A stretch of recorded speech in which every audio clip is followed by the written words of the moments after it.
बिस्मिल्लाहिर्रहमानिर्रहीम। बिस्मिल्लाहिर्रहमानिर्रहीम। नाज़रीन मोहतरम, मैं हूं आपका मेज़बान मिर्ज़ा नदीम बेग। प्रोग्राम है बोल बोल बार्सिलोना, और इस प्रोग्राम का बुनियादी मकसद ये है कि एमरजेंसी के दिनों में कि जो इस वक्त एक आलमी वबा के नतीजे में नाफिज की गई है, उसके दौरान आप लोगों को ज़रूरी आगाही देना है।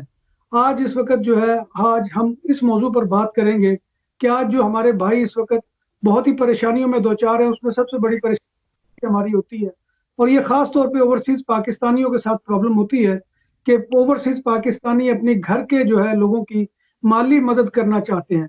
तो इस ज़मन में बहुत ही जो है लोग डिप्रेस है और ये सोच रहे हैं कि वो किस तरह से अपने प्यारों की माली मदद कर सके। तो उसके लिए जो है उनको बहुत ज़रूरी है कि वो ये जानकारी हासिल कर सके कि किस तरह से मनी ट्रांसफ़र के इदारे काम कर रहे हैं कि नहीं कर रहे। अगर वो कर रहे हैं तो उसकी क्या सूरत है, तो इसके बारे में जो है आज हम आपको आगाह करेंगे। तो इस वक्त मेरे साथ मनी ट्रांसफर के जो शोबे से मुतालिक एक बहुत ही अहम शख्सियत पाकिस्तानी कम्युनिटी की हैं, जनाब अब्दुल गफूर कुरैशी साहब, जो कि सहाफ़ी भी हैं। तो कुरैशी साहब, सबसे पहले तो मैं आपको प्रोग्राम में वेलकम कहूँगा। बहुत शुक्रिया बेग साहब आपका, आपने आज मुझे मौका दिया। बहुत शुक्रिया कुरैशी साहब। कुरैशी साहब, सबसे पहला सवाल ये है कि चूंकि इस वक्त इमरजेंसी है और आज चूंकि मंडे है, तो बहुत ही सख्ती भी इसमें कर दी गई है।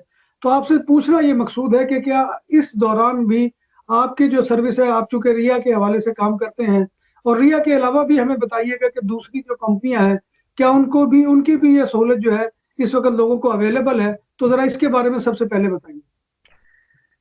थैंक यू बेग साहब। सबसे पहले तो मैं रिया की बात करूंगा क्योंकि मैं रिया के बारे में ज़्यादा बेहतर जानता हूं।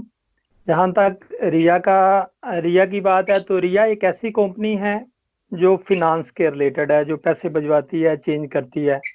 तो इस तरह हमारी जो सर्विसेज हैं वो सोशल सेक्टर कंसिडर की जाती हैं और ये भी बुनियादी ज़रूरियात में आ जाती हैं। तो इसलिए इन दिनों में हमारे ऑफिसेज के लिए हमें यही कहा गया है कि आप अपनी सर्विसेज दें और लोगों के जो मसले मसाइल हैं, क्योंकि इन दिनों बहुत से लोग पैसे भिजवा रहे हैं अपने प्यारों को, उनकी मदद कर रहे हैं, और बहुत ज़्यादा ऐसी कम्युनिटी भी है जो पैसे वसूल कर रही है इन दिनों। तो अगर हमारे ऑफिसेज ही बंद होंगे तो वो बेचारे किस तरह अपने बहन भाइयों की मदद कर सकेंगे या उनसे मदद ले सकेंगे। इसलिए हमारे ऑफिसेज जो हैं वो खुले हैं, और हमारी कंपनी के जो लीगल डिपार्टमेंट है उसने हमारे साथ, चूंकि तकरीबन तकरीबन सारे लोकोतोरियो जो हैं, चलें अगर सारे ना गए तो 95-96% जो लोकोतोरियो हैं वो हमारे साथ अटैच हैं, काम कर रहे हैं। तो हमारी कंपनी ने, हमारे जो कमर्शियलिस्ट हैं, उन्होंने उन सारे लोगों को वो जो कंपनी का ऑर्डर है वो भी फॉरवर्ड किया है, लेकिन साथ ये भी इंस्ट्रक्शन दी है कि वो काम तो कर सकते हैं, लेकिन अगर जहाँ पे आपकी शॉप है या जहाँ पे आपका ऑफिस है, अगर वहाँ की इंतज़ामिया या पुलिस आपको कहती है कि आप अपना ऑफिस या शॉप बंद कर दें, तो आप जो वहाँ की इंतज़ामिया है आप उनकी बात को फॉलो करें।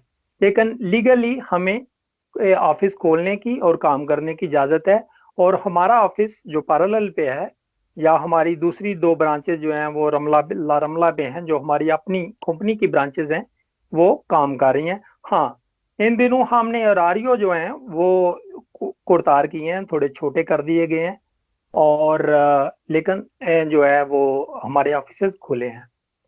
अच्छा कुरैशी साहब, एक बंदा अगर वो फर्ज करें, मैं जैसे बादलोना में रहता हूँ, तो मेरे लोकल इलाके में आपका जो एजेंट था उसकी दुकान तो बंद है, खा वो लोकोतोरियो की शक्ल में थी, पीसीओ की शक्ल में या किसी और शक्ल में थी। अब मैं